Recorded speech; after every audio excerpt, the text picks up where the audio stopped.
तो गाइस कैसे हैं आप सब लोग। I will become the strong episode 15 के साथ हाजिर हो। तो लास्ट एपिसोड के एंड भी हमने देखा था फेंग हाओ अपने लिए एक भाला बनाकर ले आता है, साथ एक शील्ड लेकर आता है और अपनी मास्टर से कहता है कि मास्टर आप मेरी परफॉर्मेंस देखो देखो मैं क्या करता हूँ। तो उसकी मास्टर कहती है चलो देख लेते हैं कि तुम क्या ही कर पाते हो। इसके साथ ही हमारा फेंग हाओ अपना भाला लेकर आगे बढ़ जाता है। तो वहाँ पर उसके सामने 3 बीस्ट होते हैं। तो वो कहता है कि ये तीनों बीस्ट जो है काफी ज्यादा इंटेलिजेंट लगते हैं, लेकिन ये इतने भी इंटेलिजेंट नहीं है कि इंसान से ज्यादा आगे निकल सके। मुझे भी यहाँ पर बहुत ज्यादा काशिश रहने की जरूरत है। तो वो बड़ी आराम से दबे पाँव चलते चलते उनके करीब पहुंच जाता है और कहता है कि अब मैं इससे ज्यादा और ज्यादा आगे नहीं बढ़ सकता इतने आराम से, अब मुझे डायरेक्टली अटैक ही करना होगा। इसके साथ ही वो बड़ी तेजी के साथ जंप करते हुए एक बीस्ट के ऊपर अटैक करता है। जैसे वो एक बीस्ट के ऊपर अटैक करता है तो बीस्ट भी आगे से पंजे के साथ उसके ऊपर अटैक करता है, जिससे हमारा फेंग हाओ जो होता है जल्दी से जंप करते पीछे की तरफ हट जाता है। हमारा फेंग हाओ कहता है कि इसके सूंघने की शक्ति तो बहुत ज्यादा तेज है, जैसा कि मुझे लगा ही था। इसका मतलब ये भी है कि मैं जहाँ पर इसके पास स्नीक अटैक बिल्कुल भी नहीं कर सकता, चाहे मैं कई बार भी इसे जाकर छुपकर इसके ऊपर अटैक करने की कोशिश करूँ, ये मुझे सूंघ लेगा। तो अब मेरे पास एक ही रास्ता बचा है कि डायरेक्टली अटैक करने का। तो हमारा फेंग हाओ बड़ी तेजी के साथ आगे बढ़ता है अपने भाले को लेकर डायरेक्टली उसके ऊपर अटैक करने के लिए। फेंग हाओ से कहता है कि चलो जल्दी से यहाँ पर मेरे पीछे आ जाओ, चलो देखते हैं कि तुम यहाँ पर मेरे पर अटैक कर पाते हो या नहीं।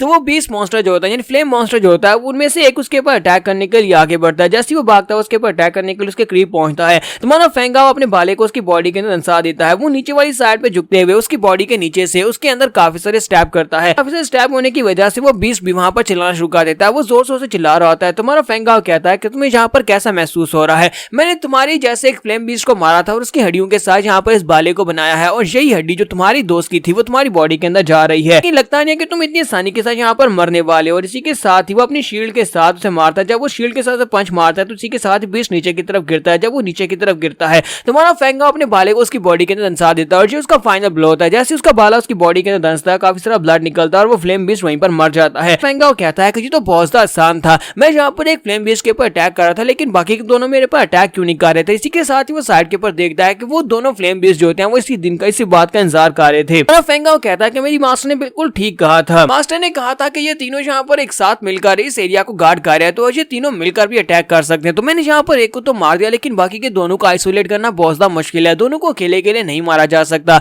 बल्कि वो दोनों एक साथ मिलकर मेरे पर अटैक करेंगे और वो दोनों बीस्ट एक साथ भागते हुए इसके ऊपर अटैक करने के लिए आगे बढ़ते हैं। दोनों एक साथ ऊपर की तरफ जंप करते हैं, दोनों एक साथ अपने पंजे के साथ हमारे फेंग हाओ के ऊपर अटैक करते हैं और फेंग हाओ उन दोनों के पंजे के साथ हिट होने के बाद पीछे की तरफ हटता है। पीछे हटने के बाद वो सोच रहा होता है कि मैं क्या करूं, मैं इन दोनों की कोऑर्डिनेशन को कैसे यहाँ पर खत्म करूं। उसकी मास्टर उसके पास आती है और उसे कहती है कि अगर इसी तरह चलता रहा तो मुझे लगता है कि बहुत ही जल्दी तुम यहाँ पर मरने वाले हो, क्योंकि तुम यहाँ पर 2 बीस्ट को अकेले नहीं संभाल सकते। जबकि हमारा फेंग हाओ कहता है कि मुझे अच्छी तरह से पता है कि मुझे क्या करना है, ये सारे का सारा मेरे प्लान का हिस्सा है। साथ ही हमारा फेंग हाओ जो होता है पीछे की तरफ हटना स्टार्ट करता है। वो दोनों बीस्ट जैसे जल्दी से जंप करते हुए उसके ऊपर अटैक करने के लिए आगे बढ़ती हैं। हमारा फेंग हाओ वहां से भागना शुरू कर देता है। फेंग हाओ कहता है कि अब मैं यहाँ पर इन लोगों को अपने ट्रैप में लेकर जाऊंगा। तो दोनों बीस्ट उसका पीछा कर रहे होते हैं। वो भागते भागते उसके पीछे आते हैं। तो जब वो दोनों बीस्ट उसके पीछे पीछे आ रहे होते हैं तो हमारा फेंग हाओ भागते हुए आगे चला जाता है और वहां पर जाने के बाद एक रस्सी को हाथ में पकड़ता है और कहता है अब मैं तुम्हें यहाँ पर दिखाता हूँ कि एक इंसान कितने ज्यादा स्मार्ट होते हैं और तुम मॉन्स्टर सिर्फ और सिर्फ मॉन्स्टर। और इसी के साथ ही वो उस रस्सी को हाथ में पकड़ने के बाद अपने पास से ब्लेड निकालता है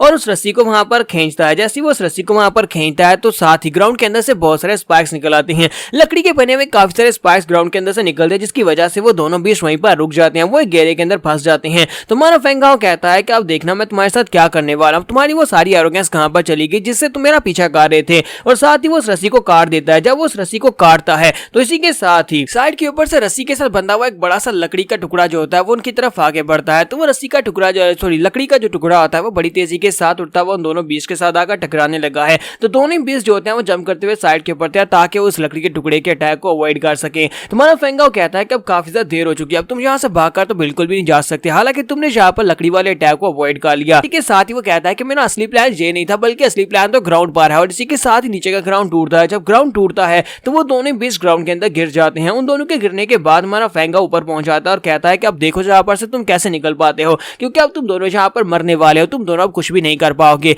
और हमारा फेंग हाओ वहीं पर अपनी सारी टेक्निक्स को रिलीज कर देता है। सारी टेक्निक्स यानी कि ह्यूमनली डिफाइंड टाइगर बाम, असगुरे tiger spirit, 5 spirit tiger finger, उन सभी को यूज करते हुए उन दोनों बीस्ट को वहीं पर मार देता है। तो उसके लिटिल मास्टर उसे कहते हैं कि तुम अभी तक जिंदा हो, ये तो बड़ी हैरानी की बात है, मुझे तो लगा था कि तुम यहाँ पर बिल्कुल भी नहीं बचोगे, तुम मारे जाओगे। तुम्हारा फेंग हाओ कहता है कि मास्टर तुम्हें यहाँ पर अपने डिसाइपल के बारे में इस तरह से नहीं सोचना चाहिए, तुम्हारा डिसाइपल इतना भी आसानी के साथ नहीं मरने वाला। यहाँ पर इन दोनों मॉन्स्टर्स को मारने के दौरान मैंने अपने सारे के सारे इंग्रेडिएंट्स को यूज कर दिया। मेरे पास कुछ भी नहीं बचा, मेरे पास जितनी भी जड़ी बूटियां थी वो सारी की सारी यूज हो चुकी हैं। लिटिल मास्टर से कहती है चलो कोई बात नहीं, तुमने सारी की सारी जड़ी बूटियों को यूज कर दिया तब भी कोई बात नहीं, मेरे साथ आओ, हम दोनों केव के अंदर चलते हैं। केव के अंदर जाकर अपनी जड़ी बूटी को लेते हैं और वो दोनों केव के अंदर चले जाते हैं। तो उन दोनों के केव के अंदर चले जाने के बाद उन्हें वहां पर एक जड़ी बूटी दिखाई देती है। तो मानो फेंग कहता है कि ये क्या, ये किस किस्म की जड़ी बूटी है? तो उसे कहती है इसे फायर ड्रैगन फ्लावर कहते हैं। फायर ड्रैगन फ्लावर अभी कंप्लीटली राइप नहीं हुआ होता। तो वहां पर जाने के बाद उसे कहती है कि फायर ड्रैगन फ्लावर जो है इसको अगर यहाँ पर पूरे 100 साल और दिए जाए तो मुझे लगता है ये पूरी तरह से राइप हो जाएगा और पूरी तरह से पकने के बाद ये तुम्हारे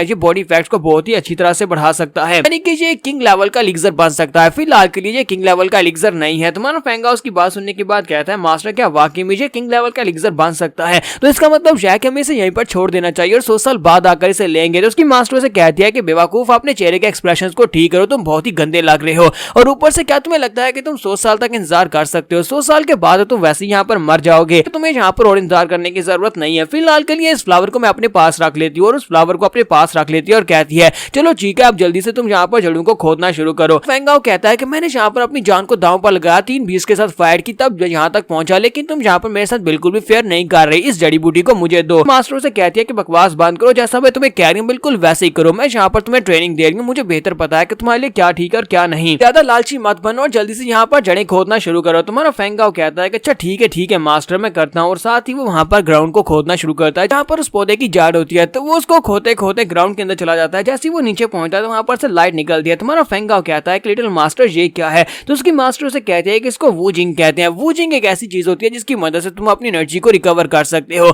ये एक कल्टीवेटर के लिए सेकंड लाइफ की तरह होती है, यानी कि इसके अंदर इतनी ज्यादा एनर्जी होती है कि अगर तुम्हारी एनर्जी जो है वो डेसिपेट हो चुकी है तो तुम इसको यूज करते हुए अपनी पावर्स को दोबारा से इंक्रीज कर सकते हो। वूजिंग तब बनती है जब ह्यूमन एंड अर्थ की एनर्जी जो है वो एब्जॉर्ब होती है। जब बहुत सारी ह्यूमन एंड अर्थ की एनर्जी एब्जॉर्ब होती रहती है तो इसके एब्जॉर्ब होने के बाद एक वूजिन क्रिस्टल बनता है और तुम इस वूजिन क्रिस्टल को एब्जॉर्ब कर सकते हो, इसकी एनर्जी को अपनी बॉडी के अंदर एब्जॉर्ब कर सकते हो। और मुझे लगता है कि अगर इसको ब्रेक थ्रू से पहले इस्तेमाल किया जाए तो तुम डायरेक्टली ब्रेक थ्रू भी कर सकते हो। इससे ब्रेक थ्रू बहुत ज्यादा आसान हो जाता है। और फेंगाओ कहता है कि मास्टर क्या वाकई में यहाँ पर तुम ये चाहते हो कि इसको यूज करने के बाद मैं ब्रेक थ्रू करूँ? तुम तो बहुत ज्यादा अच्छी हो। तो वो उसे कहती है कि मैंने तुम्हें पहले ही बताया था कि अगर तुम मेरे साथ रहोगे तो तुम्हें बहुत ज्यादा फायदा होने वाला है, लेकिन इसके बावजूद तुम यहाँ पर छोटी मोटी जड़ी बूटियों के ऊपर मुझसे बहस करना चाहते थे और मेरे साथ बदतमीजी कर रहे थे। वो कहता है कि महान मास्टर प्लीज मुझे माफ कर दो, मैं यहाँ पर आज के बाद से अपना बेस्ट दूंगा और कभी भी तुम्हारे साथ बदतमीजी नहीं करूंगा। सिनेमा में 5 दिन के बाद का दिखाया जाता है। 5 दिन के बाद हमारा फेंगाओ एक मंकी मॉन्स्टर का मुकाबला इसका पीछा कर रहा होता है। तो मंकी मॉन्स्टर भागते हुए सामने की तरफ जा रहा था। वो आखिरी मॉन्स्टर बचा होता है क्योंकि इसने बाकी के सभी मंकी मॉन्स्टर्स को मार दिया होता है। तो हमारा फेंगाओ कहता है कि आखिरी मॉन्स्टर बचा है, लिटिल मास्टर ने मुझे टास्क दिया था और मेरा आज का मिशन है सारे के सारे मंकी मॉन्स्टर्स को मारना और ये आखिरी बचा है। इसी के साथ ही वो सामने देखता है तो आगे वहां पर ग्राउंड नहीं होता, यानी कि क्लिफ होता है और वो एंड होता है। तो हमारा फेंगाओ कहता है ये तो एंड के पर पहुंच चुका है, इसका मतलब यह है कि अब मैं इसको आसानी से यहीं पर रोकर मार सकता हूँ। ऐसे वो जंप करते हुए आगे बढ़ता है उसको पकड़ने के लिए। तो मंकी मॉन्स्टर ऊपर की तरफ जंप कर जाता है, वो पेड़ की टहनी के साथ लटक जाता है। जबकि हमारा फेंगाओ सामने की तरफ देखता है तो सामने खाई होती है और वहीं पर चिल्लाना शुरू कर देता है और कहता है कि जो तो बहुत ही बुरा हुआ, लगता है मैं खाई में गिर जाऊंगा।